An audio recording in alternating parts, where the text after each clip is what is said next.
Hello and welcome to another episode of Kill the Small Talk, and I'm your host, Alex Caron. On this podcast, we talk about the entertainment industry and we get down to the nuts and bolts. On this episode, I'm talking to my very great friend, Jaylin White. He's a comedian, actor, and writer. Here's the episode. Enjoy. Your last name is White. You are not. What's going on? Does that still work? It still works. Jaylin, you got to riff with me, man, here. Come on. I didn't know if you wanted to open up with a conversation about slavery or not. So thought it was too cool. Fuck yeah, let's get into it, man. Nothing goes untalked here. What's up, dude? How you doing? How's it going? We're good. Where am I finding you? Where are you at? I am at home in my bedroom. Yeah. And you work from home? Yeah. All of the things. All of the above. What do you do? What's your day job? I am when you're not doing coding. Medical. Oh, okay. So you're literally just in your room sitting behind computer punching in numbers all day long. Before that, you were doing beauty stuff, right? Like you were doing hair and I was doing hair, and then I left from there and I worked at a spa. Got sick of that, and then I was unemployed for a while. Then I got sick of that. So now I'm in the healthcare business. Did you like go to cosmetology school to like? I did the whole cosmetology thing. Yeah. Okay. Was that like a 2-year, 4-year program? Was it quick? How long did it take? I think it took a little bit over a year. Uh-huh. Yeah. Gotcha.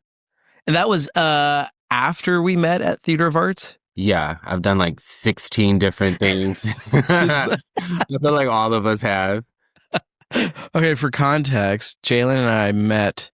Wait, I don't think we actually met. So we met through school, but we never had any classes together. And I think you had already graduated. Yeah, like a year or so before me. What year did you leave? I left 2017. Oh yeah, okay, yeah. So I had started 2018, and then I think we just met through like the comedy world through David then, who was running Theater of Arts, right? And then we were doing shows at the Arena Theater. Yeah. And I think that's where I met you. And that's where I met Charlie too. So I thought you guys were in the same class. No, not at all. Same thing. Charlie had graduated a year before me. But yeah, we met at an Arena show when David was doing the stand-up comedy shows there. Nice. Yeah, man. Okay, so let's backtrack. You grew up in Pasadena. Yes, right? Sir. You're from Pasadena? Yep. Born in Pasadena? Born in Pasadena. Oh, shit. Okay. It's St. Luke's Hospital. It's closed now. Oh, gotcha. Yeah. Hospital ran by nuns. Kind of creepy, right? Oh, what? Yeah. Did you wait? So, are you Catholic or did you grow up Catholic? No, I don't even know how my mother ended up there. It doesn't make sense. They say it's haunted now. Yeah. Oh, a church-run hospital. Yeah, I could see that. I could see that being haunted. So you grew up in Pasadena. Tell me about your growing up there. What was that like? I've always wanted to move there. That's my dream city to like raise a family in. I feel like everybody says that unless they're from here. I mean, it's a beautiful city. I mean, I lived on like you could say like the west side of it. But we didn't have all the nice stuff. I mean, the nicest thing over here is the McDonald's in the Superior King Market. No, it was interesting. I mean, mostly what I did growing up, we went to church. Like, my mom was like a choir director. My dad was like a pastor when he wasn't fucking up. Oh. And so I spent a lot of time in church growing up. Was it Presbyterian? Was it a Lutheran? Christian? It's like Christian, was it just like non-denominational? Yeah. I went to a similar one too. Church of God in Christ. Wait, are we breaking up here? Jaylin, you're breaking up with me. I thought my internet was great. Liar! It embarrasses me every time I have company. Jaylin, can we connect to your Wi-Fi? Yeah, but it's fucking shitty. So your dad was a pastor. Yeah, my dad was a preacher. Yeah. Whoa. What was that like having a dad as a preacher? Um, he was surprisingly not very judgmental. I think Mm-hmm. because he was like also a drug addict simultaneously, Mm-hmm. you know. While he was preaching or Yeah, former? Oh, yes, I'm a thing. What? yes, I real mean, yeah. talent there. Um, yeah, so it was interesting, like going to church on Sunday and then during the week, like perusing like train stations and truck stops, trying to Mm-hmm. find him. And then he would clean up Saturday and then we'd be in church on Sunday. Back to church Sunday. That's wild. And then what was that like dynamic like with with both of your parents, like with your mom and him preaching on Sundays and then, I mean Um, that sounds rough. yeah, I think my mom was just trying to, keep a brave face and keep the family running. Everything kind of fell on her. So I Yeah. grew up with a mom who was a bit of a superhero to me, Hell yeah. you know. Did you grow up with siblings? Did you have sisters or Yes. Well, I had one brother and I had a sister passed away a few years ago. My mom, oh no. like she was this girl that we went to elementary school with, Mm-hmm. whose both of her parents were on drugs, so my mom kind of like took her in, and so we always said she was our sister. So it was like the three of us technically in the house, Yeah. and then I had two older siblings from my dad, but I didn't grow up with them. Mm. Mm-hmm. Are you guys close now? Ish. I went to New York last year and I was able to reunite with my brother. I hadn't seen him in person in like 20 years. So we were able to Damn. connect. So that was super cool. That's awesome. That's cool. Yeah. That's cool, man. And then so after graduating high school, like did you like when you were younger, actually yeah, when you were younger, were you surrounded by like art or performance? Were there like musicians in the family or how did you come Um, into being a performer? well, honestly, no, outside of like just being in church and being in the choir and, around preachers, there was no one really who performed too much around me. It wasn't until I had Yeah. these friends, these random fucktards I used to hang out with from like middle school, and they had put together a group where they were trying to make short films, and they had Uh-huh. randomly asked me if I wanted to come be like a mugger or some like alleyway thug or something. And I was like, yeah, sure. And I was actually kind of believable, but they never called me again to do anything else. So Uh it bothered me. So so I then you just mugged him. randomly, yeah, was like, I'm gonna try to perform. I'm going to start acting. It's like, don't underestimate me. So, so I didn't even know if I really wanted to do it, but I started auditioning for different acting schools, and that's how I came across theater of arts. Yeah. Gotcha. So that would have been what, 2016 when you Well, got in? yeah. Yeah, I mean, it was some years between high school. I think I graduated high school in like 2013, 2014. So it was like some time in between. Okay. Yeah. Gotcha. Do you remember what you auditioned with to get into theater of arts? I Um, remember mine. I don't remember what I did for the comedic monologue, but I think I did like a Glenn, Oh, Gary. Glenn. Yeah, uh-huh. Yep. Yeah, I Glenn did an Ross. Al Pacino monologue that was like, "You're such a fucking cunt." I don't know why I was like, I can be Al Pacino. Um, but he went for it.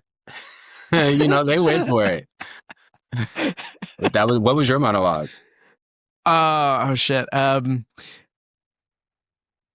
It's funny enough, I don't remember my comedic monologue, but I do remember my dramatic monologue, and it was have you ever seen the movie Interstellar? Christopher Nolan? Yeah, yeah, yeah, yeah. So do you remember the scene when Matthew McConaughey's character is he's in the spaceship and he's watching the years of videos that his kids had been like sending him to like communicate with him. So it was like the Timothy Chalamet character because he was a kid then, and no, he like it was started off as Timothy Chalamet, and then it cut to like I don't know 15, 20 years later, it's older him, and this is like the last video that he sends to his dad. Basically, he's just like I've sent you so many of these videos. I haven't heard from you, like, not once. I don't even know if you're alive anymore. Like, that's it. Like, I'm done. I'm gonna let you go. And then Matthew McConaughey just like sobs. Yeah. So I did that monologue. Wow. Who did you audition for? Wait, what do you mean? Like, was it Jason at the time? That would have been. Michael? It wasn't Jason. It was, who was after him? Harrison. It was Harrison. Nice. It was Harrison. Yeah. Yeah. Harrison, and then David Connolly took over. Yeah. What was your experience like at Theater of Arts? How was that for you? Honestly, it was like the blur. Like, it gives. It's interesting. You know how people are always like, acting school feels like the 70s, like just, or the 80s, like sex, drugs, and rock and roll. Like, that's exactly how a lot of it feels to me. So for you? Yeah. But it was fun. I mean, I got to do a lot of cool things. I made sure that I was part of every production in some capacity, whether I was like doing the lights or sound or trying to stage manage or assist in that way. I even did I think I did quick changes at one point in time in the bag. I was doing costuming shit. So, I mean, that all was fun. Other than that, I mean, I didn't walk away being like, I'm the next Denzel. It was just, but it was a fun experience. I didn't expect to do stand-up, but, you know. Yeah. Right. So Theater of Arts, you were doing quick changes. You were in and out of the productions. Dude, that was like one thing I do kind of regret that, because I was working full-time at the time, and I barely had any time for the projects we were working on in class, let alone all the projects outside of class. And that was tough to get time off, because at like the job at the time, they were relying on me, and it was just tough. So I didn't really get to do any productions like outside of school. But then, like, fast forward to the pandemic, we had all the fucking time in the world. So I got to do Red with Rob Nagel. I got to do Doubt with Claire. That was awesome. Yeah. Did you get to do any of those? Like, did you have any lead roles in any of the? No, I didn't do. I did one, like, outside of Theater of Arts, I did this like collaboration with like a mental health organization. Me and Gino both actually did something together. It was like a Zoom play, which was an interesting experience, but which I'll never do again in hindsight. But I hated it. But other than that, I was just like at home, like drinking and like wearing a 2-piece pajama set as much as I could. Like, that Zoom shit was for the birds. Did you do any Zoom, like? Yeah, that's we did Red, we did Doubt, we did Actor's Nightmare. Those were all the Zoom ones.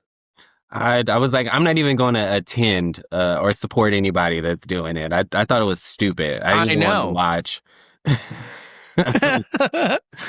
Every time I was like, where the fuck is Jaylin? Why is he? No, yeah. Or people were doing like comedy shows on the back of pickup trucks in like parking lots. Like, I'm not doing that. Oh my gosh. Yeah, dude. I don't know how many times I got invited to those shows, and every time I'm like, no, I'm good. And then, of course, like a few days later, you find out everyone got fucking sick. Right. You're like, well, yeah. Right. That's what they wanted. I wasn't doing it. Yeah, I'm not going to share a mic in the middle of a pandemic when everyone's like fucking speaking onto it like this and spit everywhere. And do you remember like when after the pandemic and it was like 2021 and the comedy club started opening up again, and then we started using the condom on like the people were stupid. I was the mic and the wipes on the stool. Right, we were still exchanging just from switching mics, like our hands, and nobody was thinking. And then you had like the baby wipes on the stool and every time. Oh, dude, one time we did this open mic. My buddy, have you met? I don't think you met. Oh yeah, you did. You met Kevin Heisinger and Yeah, yeah. Mason Lecomte. Yeah, yeah. When we were doing my show, Creatures of Habit, but Mm-hmm. then it was called Cheaper Than Comedy. Therapy, Yeah, yeah. and so we were doing the show that they were producing. It was an open mic that they were doing once a week, and there's this. Oh my gosh, there's this comedian who his breath stunk like death. Like it was like the devil, sits on your face and just lets out a mean old fart. Like and the smell stayed on the mic, Oh dude. no. On the mic. I remember him. I was on after him, and I got the mic. I was like, oh, dude, I almost vomited. It was. What a time. What a time. So then, when you're at Theater of Hearts, that's when you were introduced to stand up, right? Through David. Yes. Yeah. Yeah, so we David first, he taught us improv, which was fun to me. I want to do more improv eventually. So he taught us improv, and then they were randomly, it wasn't quite a part of our curriculum yet, or it wasn't like a finalized thing. They just were kind of mentioning this idea that we were going to have to, in our final term, take this stand-up class. Yeah. And it was just like, what the fuck ever. I'm probably not going to graduate anyway, kind of energy. And when we got to it, it was interesting. I remember the first assignment. He said, I want you to find a 2-minute bit of your favorite comedian, and I want you to memorize it as is. And then so I remember me and one of my friends, Paris at the time, she was like, oh, this is easy. It was like, bet. And I used to never like smoke weed in public or like go to class. But this was the first time I was like, fuck it. I can do this. This Mike Epps 2-minute bit. It was like black kids versus white kids. I was like, this is my life. I know how to do this. So I get really high and I come to class and I'm an idiot on stage. Like, I can't remember anything. I was stumbling over my words.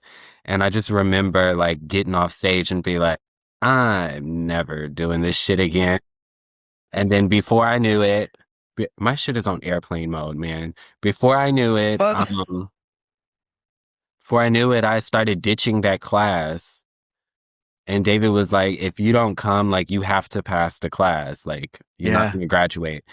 And then so by the time I started coming back, I just remember him saying, guys, get up there, show me your 5-6 minutes. And I lean forward to Paris and I'm like, bitch, 5 or 6 minutes.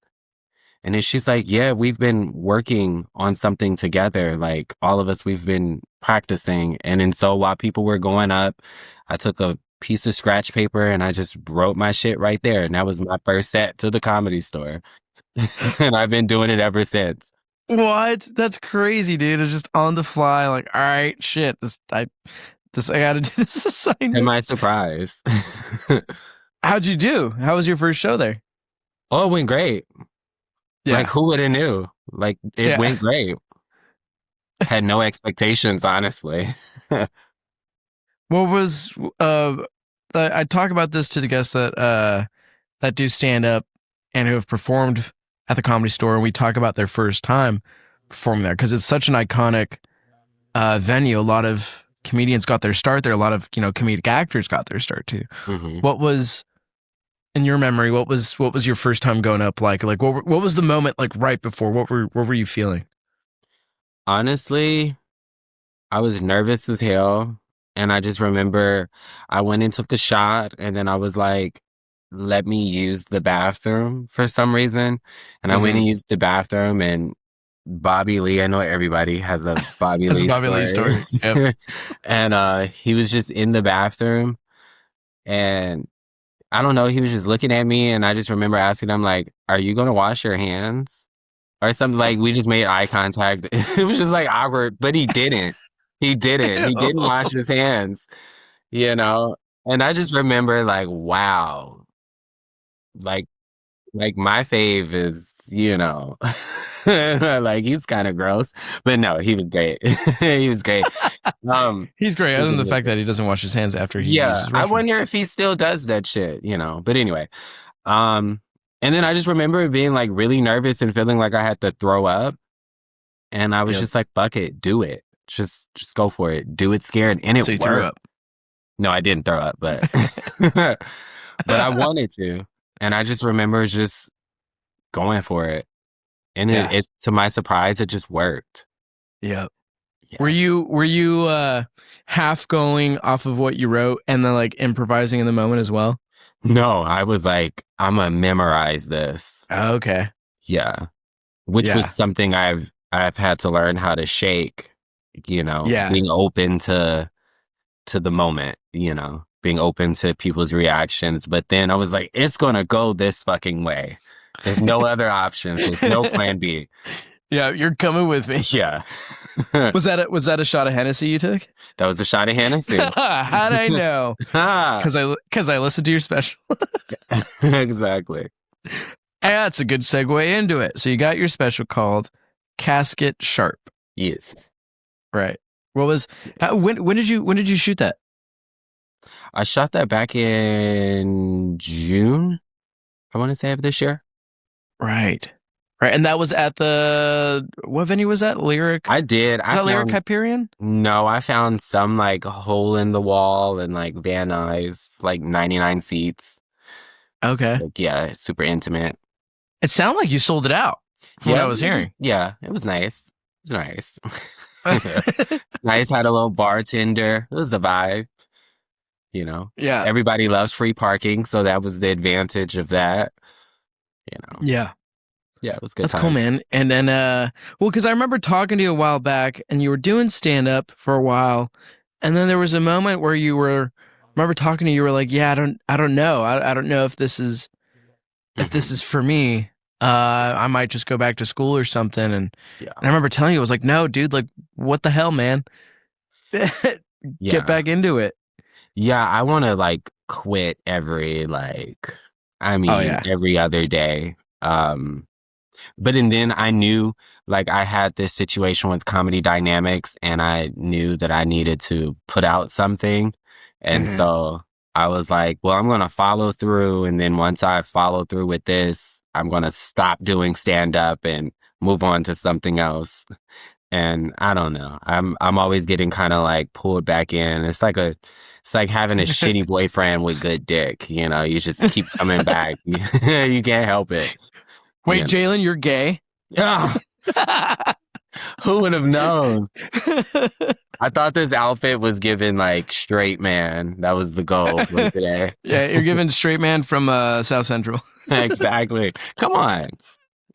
You know LA. What made you want to do this special? It was just like you were saying, you were just kind of wanted to do it and then see what happens afterwards, and maybe I'll... A little bit of both. I'll say, it started with initially, I just reached out to Comedy Dynamics out of curiosity. Like, how do you guys, like, it was more so a question, like, how do you guys, acquire content? Like, what is that process like? And what kind of original content are you guys, like, interested in putting out? Like, do you guys do more than just specials and albums? And that kind of conversation led to their director of programming had seen me perform somewhere before. And so she was basically like, our slate for visual specials that we're self-producing is like full, but here's like a album distribution deal, and if you visually record it, we'll acquire it too. And I was just like, should I take it? Should I not take it? Is it stupid to not take it? And so I just agreed to it, and then I signed a contract, and I was just like, I feel like I have to do this now.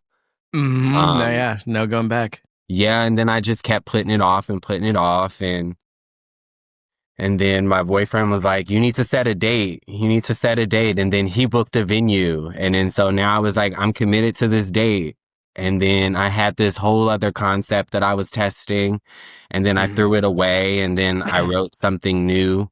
like the month of, and no rehearsal, and because I'm crazy, and then I just put it up, and that's what got recorded. Yeah. Yeah, it's crazy. That's amazing, man. Was that all family and friends for the most part?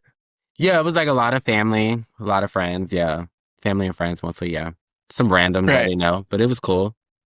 Yeah, because I was saying when I'm listening to it, I can hear you like calling out people's names. I'm like, oh yeah, he knows. I mean, this is your Yeah, special. Like he knows. He yeah. knows people in the audience. Okay, so we've reached sort of the middle of the show, and I'm gonna go into a segment called This or That. I'm gonna ask you questions kind of rapidly, and then you answer rapidly. But if it reminds you of a story that you want to share, feel free to stop, and then we'll go into it. Okay, sounds good. Yeah. All right, here we go. Would you rather have super strength or super intelligence? Super intelligence. Live in a mansion with no internet or in a small house with Wi-Fi? You live in a mansion, no internet. Would you rather have a rewind button or a pause button in life? A pause button. Yeah. Well, there you go. Sounds like you just had one. I just paused right there. Would you rather live without music or live without movies? Oh, that's tough. That one is tough. Yeah, I'll go without music. Without music? Movies are like my thing. Yeah. Would you rather be invisible or read minds? Read minds. Oh, that would drive me nuts. Yeah. I'd go crazy. I think I'd I need be to invisible. know what the fuck you're really thinking. Would you rather be super smart or super funny? I think I know the answer. Super funny. Super funny. You already are. Work alone. Do you prefer working alone or working in a team? Or does it depend? It depends, but I prefer to work alone. Yeah. Yeah. Pizza or burgers? Pizza. Hennessy or vodka? Hennessy. Netflix or YouTube? YouTube. YouTube, yep. Summer or winter? Summer. Video games or television? Television. Comedies or drama? Drama. Stay up late or wake up early? Stay up late. Eat only salty food or only sweet food? I'll go sweet. Sweet? I'll go salty. All right, now this is the comedy version of that. Do you prefer observational comedy or like anecdotal stories? Observational. I was going to say, listen to your special. There was a lot of observational stuff for sure, but some stories. Would you rather perform in a packed open mic or in a very small and intimate show? I'll go small and intimate. Intimate shows. Yeah, I hate open mics. Do you? Yeah, I mean, it's a part of it. I know, but like, I hate it. I'm not one of those people like, I hang out with comics. Like, we're so cool. We're a comedy clique. Like, I don't know. It's not my vibe. It's just not. Did you ever, well, because I was going to ask you, did you ever get into the young Baka world? May he rest in peace. But I tried. I did try. There is an era of trying for me. And then I was just like, I'm not doing this. I'm not.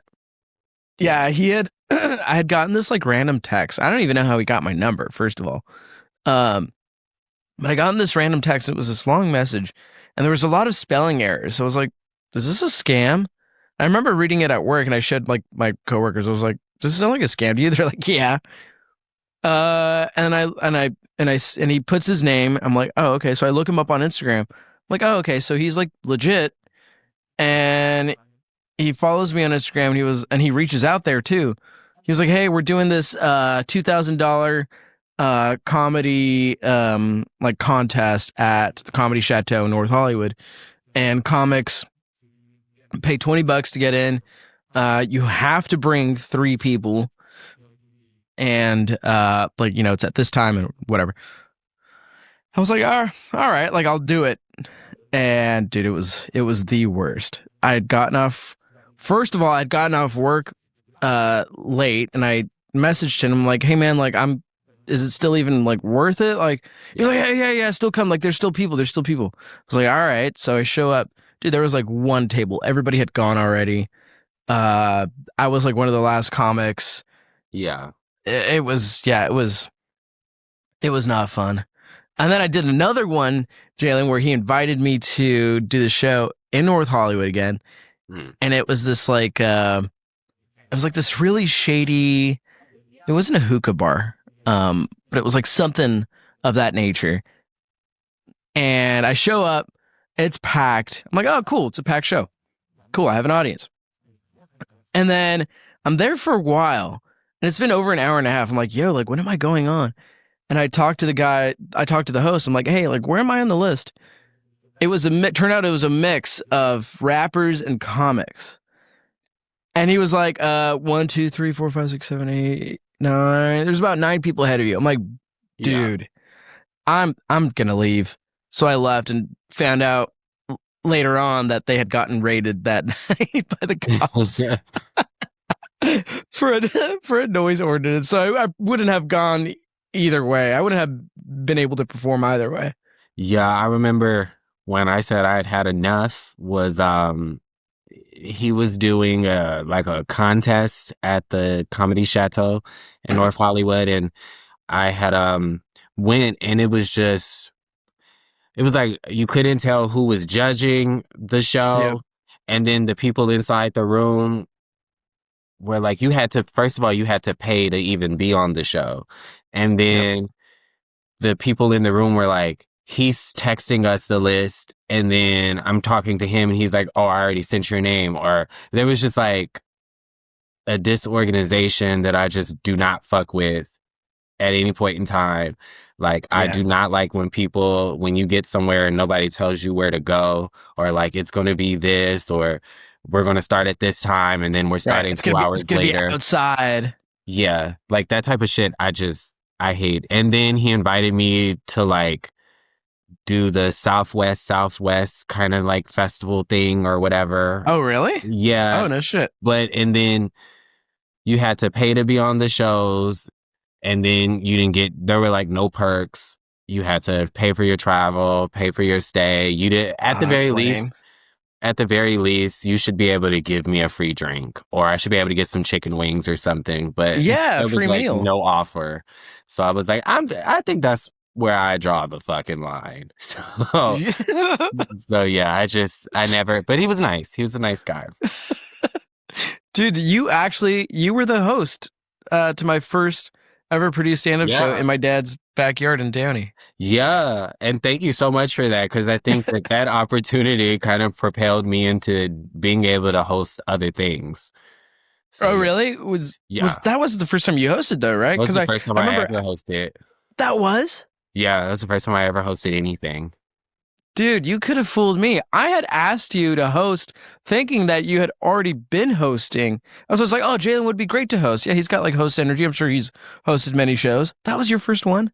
No, yeah. I mean, I've hosted like a musical like concert and like someone's baby shower, but like I had never hosted a stand-up show. I took a class with a man by the name of Richie Lease. I took his stand-up workshop. And then I got your show, and then before I knew it, I was like hosting like other things, and then I landed into like a collaboration that took me to the Ice House, and then I ran a show for a year. Oh, was that the Renegade one? Mm-hmm. Whoa! So I hosted that for like about a year, maybe a little over. Yeah. Is that still happening? Yeah, that's still happening monthly there. I gotta go, man. Yeah, I live in Burbank, and Pasadena's like right there, really close by. Yeah. The only thing is, City of Glendale's in the way, but yeah. That's cool, dude. That's awesome to hear, man.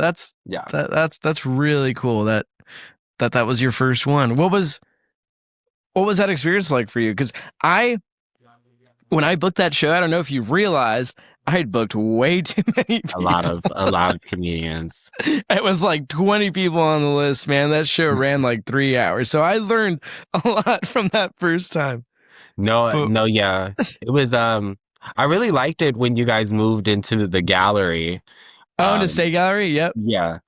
But other than that, I mean, I thoroughly enjoyed it. I liked that feeling of like when someone's creating like a community. Yeah. Like, I think that's what was working well with the Renegade show. It felt like we were creating like a community of comedians where like people were like forming friendships outside of it from that.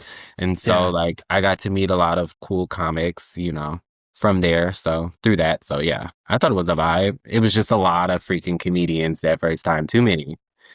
But those are those shows. It's like the Young Baka show where it's like 27 fucking people on the show, you know? Yeah, well, so that show that I did was before I even knew about him and like what he was doing. So I'd learned I'd learned that night, and then doing those shows, I was like, yeah, no, I think what you got to do is you got to book maybe like 4 solid comics who could do like 10 to 15 minutes, and then you book a headliner that's going to do like 30. Yeah.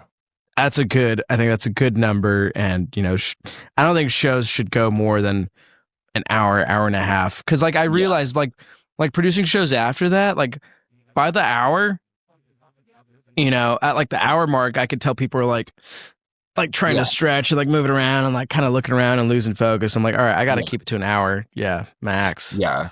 That, unless you're going to get them drunk, like they'll stay if you're feeding them alcohol. Right. No, yeah. Unless you're like a venue. Hard. Yeah. Yeah. Producing a show definitely is hard, especially when your like success is dictated around selling tickets, filling seats. Like that stress is like everybody wants to produce a show, but that level of stress is not fun. See, but I kind of like that stress. It depends. I mean, it depends on like I can say, you know, collaborating with the Ice House, like when there are changes in like management, you know, and there are different switches of power. Sometimes things can kind of not really work out the way that you'd like them to. Like there's always kind of something happening behind the veil that makes it a little stressful. And then I also think just producing in general, like comedians kind of like don't read instructions. Like they'll ask you like the same questions over and over that you've already provided. Like, where do I park? How many minutes do I have? Like, just like you're asking this the day fucking of. Like, we already went through this. Or they love to be like, hey, if you're doing a bringer show, hey, it's crazy. I'm already here, but my people canceled on me. And it's just like, okay. Yeah, bro, come on. Yeah. And so sometimes comedians can make the experience annoying, but it always feels good when it worked after the fact. Yeah. Well, one of my frustrations, and it was nothing major. It was like a very minor one, but it was like, guys, come on. When I would post a flyer on like social media and like print it, all the information is there. This is what time it's happening at. This is the venue. This is where you could park. There's a QR code to buy tickets. There's even the website, you know, down below. These are the comedians performing. All the information is there. I put it on there for you so you don't have to go looking for it. And of course, day of, Alex, where's it at? What's the address? I'm like, yeah. I put it on the poster for a reason. Yeah. It's there. Or like comics who don't promote.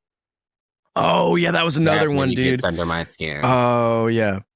Okay, actually, that's a good.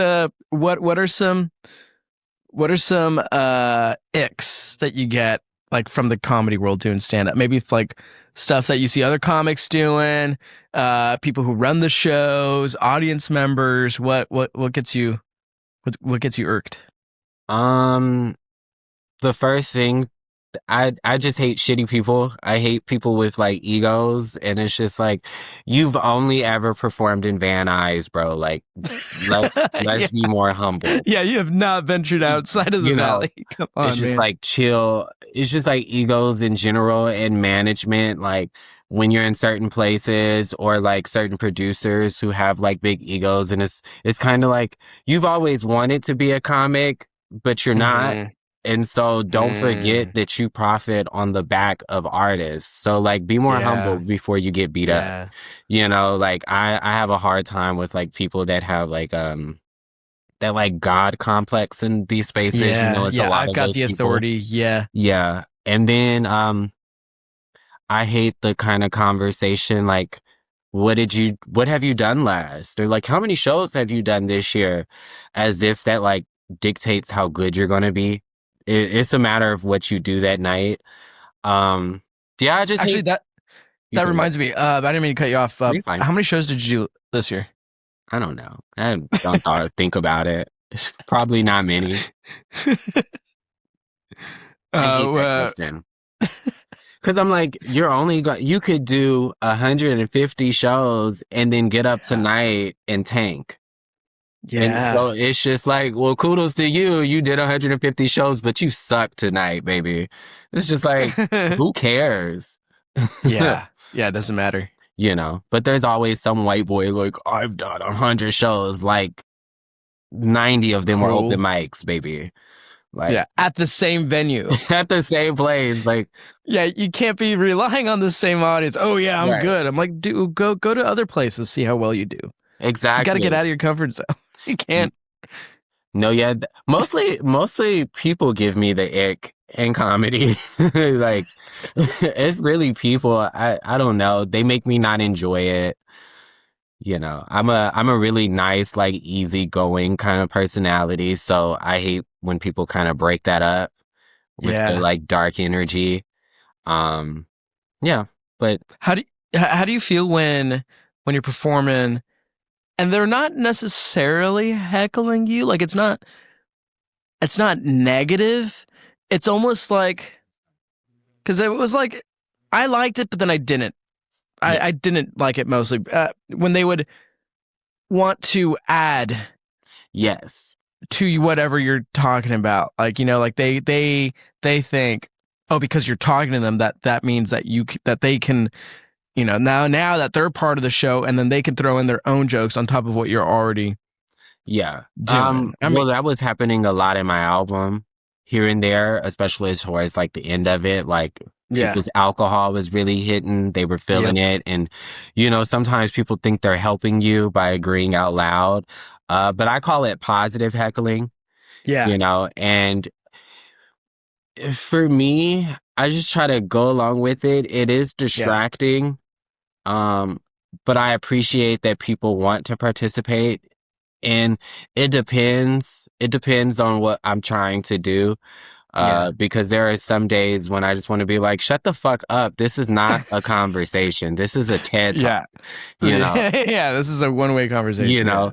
But sometimes I try to go along with it because it'll usually be those people who want to come see you again, or they feel special and like they were a part of something. So I try to play along with it. I think as much as I can. I think you got to.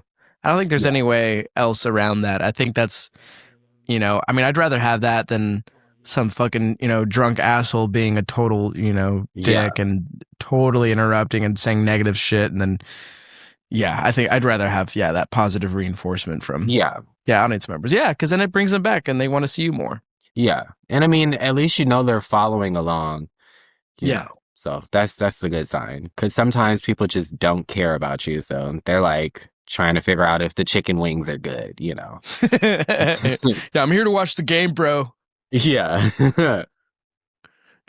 Would you consider the Ice House your home base? I did. I think that I'm trying to figure out a new home base, or figure out what I want to do next, I think. Because I mean, I'm happy that show is like who I was collaborating with. She's still producing it. Her name is Lynn Sun. She's a really great comic producer. She's still going with it. I mean, She wants me to come back at any time. Uh, but I think I'm just trying to figure out what else there is for me out there or what I can kind of do for myself. I think I got one of my cousins in comedy right now. So Okay. yeah, so he's been performing a lot at the Ice House and doing different shows Oh, cool. around town. So we've been Yeah. talking about maybe producing something. I don't know where yet, but I want to create a different hub in Pasadena. I think we need something else in Pasadena. So At like a different venue, like yeah, like producing your own another show somewhere venue. else. Yeah, just something somewhere else that works in conjunction with like the Yeah. Ice House. Like you're doing a show at the Ice House and you also do a show here, you know? Yeah. Right. Yeah. Yeah, that was the thing of like when I was doing those shows in Downey at the State Gallery. Um, I had it was cool because I had created a little bit of a buzz in the performing arts world in my hometown. Like we even got the like the Downey Patriot, which is the newspaper. Hmm. They they featured us on a few of their covers, which was rad. And then and then what helped too is that when I was producing those shows, printing out the posters and then taking them to the small like mom and pop Hmm. businesses and asking them if I could like post it up there. And I would even be like, hey, like, is it cool if I could post this up on your, on your in the front, and I'll even like take a picture or like make a video. I'll tag you guys on Instagram, as a thank you. And they're like, yeah, go for it. So like that was cool. And then when my sister Jasmine was helping me out with being like the door person, she was checking people in and stuff. And I asked her if she could take down people's information as far as how did you hear about the show? Like what, Hmm. was it through an ad? Was it Facebook? What was it? And 95% of the time it was, oh, we saw like the poster Yeah. on like a small business like around town. Yeah. That was really helpful. And then I was invited to perform at the stand-up comedy club in Bellflower, Yes. and the comic who was producing the show introduced me to the owner. He was like, "Oh," he's like, "Alex Caron." He's like, "Why does that name sound familiar?" And he was like, "Wait," he's like, "I know you." He's like, "You're the guy that's doing those shows in Downey." Yeah. I was like, "Yeah, that's me." He was like, "Why don't you come bring it over here?" Yeah. I was like, "Oh, okay." Yeah, So he's really that gentleman there. He's really nice. He's easy to friendly. work He's with. really friendly. Yeah. I had hosted a renegade show there, and Oh, you guys did one there. Oh, yeah, cool. and he was a vibe for me because Yeah. he just made it an easy experience for me, and I like when they're like, this is how it flows, this is what we're doing, and like Yeah. I like when I host, like I like to also know the staff, I like to know the servers in the room, I like to know everybody who's moving, I Yeah. want to know the sound person, like just so we can kind of all feel like we're working together to create something Yeah. really cool. Yeah. And that's what I love about business owners like him is that in his mind, he's all about the comics first. Yeah. Because he was telling me that he was a comic himself, like in the Hmm. 90s. So Yeah. he knows, what the struggle was like. Yeah. And he's always about that. So I always felt like performing there. He's always, hey, Alex. And him and his wife would like give me a hug and they'd give me a drink or something to eat. And Yeah. they're always really, really welcoming there. Yeah. Do you have a couple more questions for you? Yeah. Who were some of your favorite comedians growing up? Obviously like Richard Pryor, Eddie Murphy. I love Paul Mooney, Red Fox. Yeah. I love Andy Kaufman. I'm Yep. obsessed. Like Eddie Izzard, Oh, I um, love Eddie Izzard. Whoopi Goldberg. I remember something that was major to me was John Leguizamo. He used to do like one man shows in the 90s on Yeah. HBO. Uh-huh. I used to watch those a lot. Um, yeah, I mean, so many people. Some more. I know. It just Miss keeps Pat. going, huh? Yeah. Yeah, like I had the Yeah, theater that's to where I'm at. go. Yeah, Okay. so many. Um, what's the best and worst piece of advice you've ever received from another comedian that you can remember?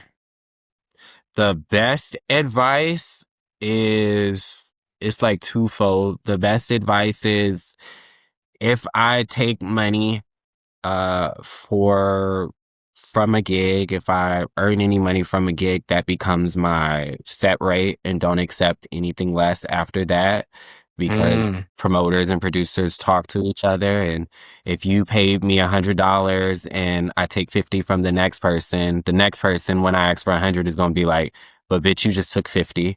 And so like right. keep that in mind. And then second part to that was like, at the end of the day, I want them to laugh. I want to be funny. But if they don't, I can still walk away with peace knowing that I said exactly what I wanted to say. So it was always Hmm. about me and for me. And so That's that great kind of advice. helps me with my nerves. The worst advice that I've gotten is that crowd work is becoming the new trend. Haven't I not seen it on TikTok? And if I'm not Yeah. curating my material around crowd work, then what am I doing? And I thought that Yeah, was no. fucking stupid. Yep. I So agree. that was the worst advice, to worry to give my so much of my focus and time to crowd work versus trying to actually write jokes and tell stories. Yeah. So yeah, I thought that was dumb. That is, yeah. That is pretty stupid. What are some of your favorite venues or cities to perform in? I'm always love the Comedy Store. Will always forever be my favorite. Yeah. It's been a while since I've been there. Um, but I love being there. It just has that legendary kind of iconic feel. I do like the Laugh Factory as well. And then Mm. the Ice House. Those probably. And then I mean, I got a couple of times got to perform at the House of Blues in Anaheim, Oh. and I thought that that was a vibe. Oh, that's cool. Yeah, that room is like it's beautiful. It's bourgeois. Yeah. Was that because they have two rooms? Were you performing Yeah. in the main room or in Like that back churchy looking one? that like back like Indian churchy Yeah, looking. yeah, Yeah. yeah, I yeah. used to like that one. Yeah. It Okay. was a Shit, vibe. I didn't know they were doing stand up shows Yeah, here. that was like years ago. I think it was a guy by the name of Michael Q, and he was running that show Comedy Madness. Yeah. Okay. Yeah. What when you're when you're performing, do you like how do you get onto shows? Because you're not doing open mics, right? Yeah. So are you getting invited to be on shows, or are you reaching out, or is it a mix of both? I'm like a mix of both. Like I've been getting like invited. Like if someone sees me on a show, like they might stop me after, or like Right. they'll find me on Instagram and hit me up. And then I try to get chummy with a lot of different just producers in general. Like I Mm-hmm. pretend that I'm a producer all the time. And so, and then people have gotten to know me as like a host, and like being at the Ice House and seeing like my face on like the monitors monthly. So people are kind of like familiar with me. And so Yeah. people will like message me and be like, oh, do you want to come do 10, 15 minutes? And I'm like, I really want to do 6. Um, everybody wants 15, 20, 30 minutes until you start getting it. But yeah, that's how I usually get on shows, through like invitation, or like someone will refer me to a show and then that producer will hit me up. So Yeah. Okay. Um, do you have a comedy horror story? mm, Like just a heckler that just couldn't handle I mean, nothing has or been quite this bad since then. I mean, we all occasionally bomb, but the very first time that I bombed, it was in Silver Lake at the Lyric Hyperion, Mhm. 2018. um, it was like a room full of white people, and at the time, I hadn't tried to like tell other stories. Like it was just all political, all Yeah. like white versus black kind of material. Um, and then I had a room full of white people. It was the only black people in the room. And I'm doing all these like KKK jokes, you know, and they didn't have no alcohol. They just served like what Oh, wine and like coffee and tea. So, and this was yeah. one of those shows where like it's given like variety show, but comedy. Like you have people with puppets, you have people doing Okay, improv. like improv and sketch. Yeah, and I had never seen no shit like that before. And then it was like this lady doing like this lady that was like a psychic. So she was like doing comedic readings, and then I get up there like, let me tell you about white people, and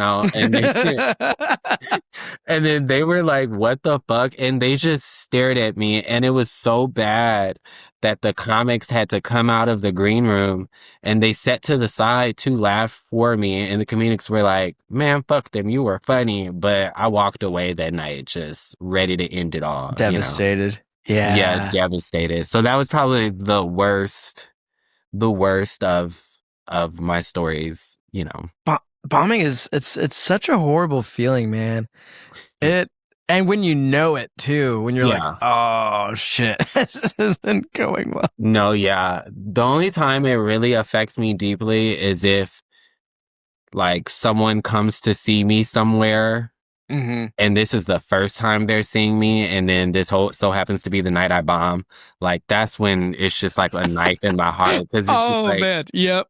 You should have came to that show. It's the one before, that show when you were like, I'm coming to the next one. Like you should have been at that one. Like, that one before.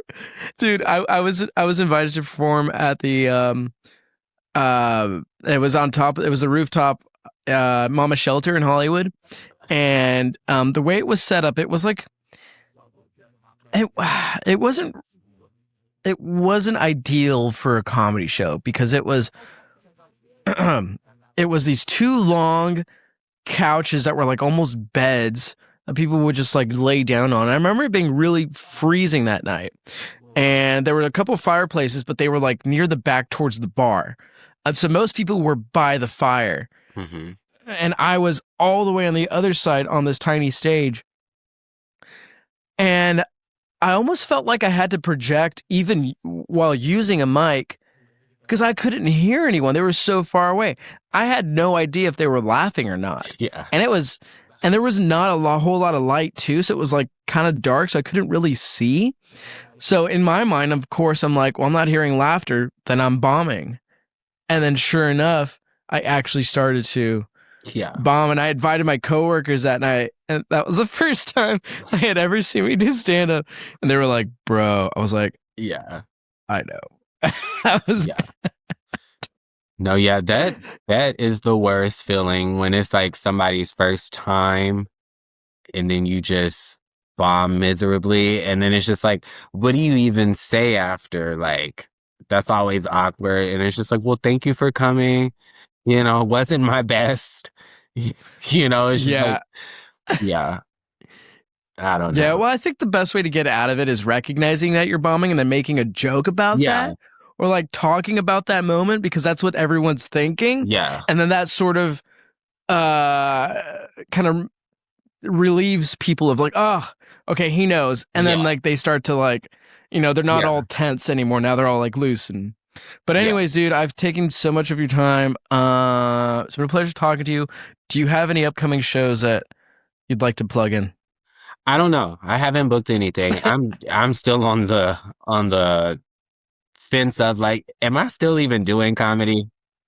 But right now I'm just trying to promote this album, trying to get it out man. there. Where can we listen to it? Anywhere you can purchase anything audio. So Amazon Music, Spotify, Deezer, Tidal. It's on anything you can purchase, anything music related. Okay. You can find it through the Comedy Dynamics website, or if you follow them, you can follow their link. I also have a link in my bio. You can follow me on Instagram at Jaylin White LA. That's JAYLIN WHITELA. And I'll be posting some shows soon, I guess, if I decide to perform before the year is over. But yeah. You gots to. Yeah. All right, man. Well, it's called Casket Sharp. You can find it anywhere, like Jaylin said. Thanks a lot, man. And I'll talk to you soon. Thank you for having me. Thanks for listening to this week's episode. Make sure to like, follow, and subscribe so you'll get notifications when new episodes drop. Thanks to my guest, Jaylin White. Music by Mark Fabian. Produced and engineered by Robert Altschuler. Recorded at Command Recording Studios. Make sure to follow us on Instagram at Kill the Small Talk Podcast and at Command_recording_studios. We'll see you next time.